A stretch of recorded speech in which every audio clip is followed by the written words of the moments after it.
on Wednesday that you've been doing on the other days of the week, because it is a nature problem and you need to turn to God and ask God to set you free. When we have knowledge, it's not enough if it is contrary to our nature. Yesterday, I was in Shirley's car and I looked in the box, and lo and behold, that woman had a whole bag of small wafers. I mean, it was a bag. It wasn't, a candy bar or something. It was this big bag.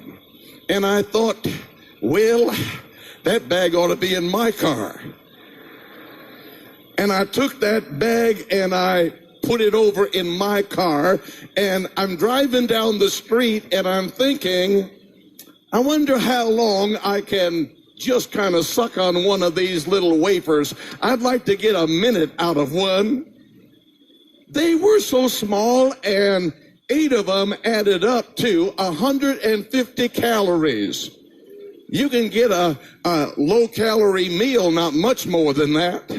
And this was the little wafer. And I wrapped it in Scotch tape so I wouldn't eat it before I preached to you today. But this little wafer, 8 of those adds up to 150 calories.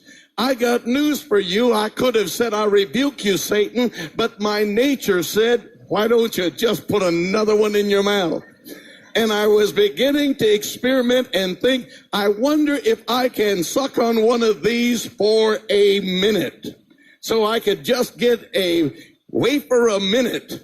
And I put it in my mouth, and that thing dissolved as quick as I put it on my tongue. I mean, that thing turned to water. And I looked and thought, it's time for another wafer. It's time for another wafer. And I want to tell you today, it wasn't the devil, it was Pastor Vogel's nature. And until God changes your nature, you can know everything about what you ought to do. But here you come again, and it's not Sunday, and you're not shouting hallelujah, and now you're mad and you're angry and you're looking and seeing something that tempts you. You need to understand in this hour that sin is not something that you can deal with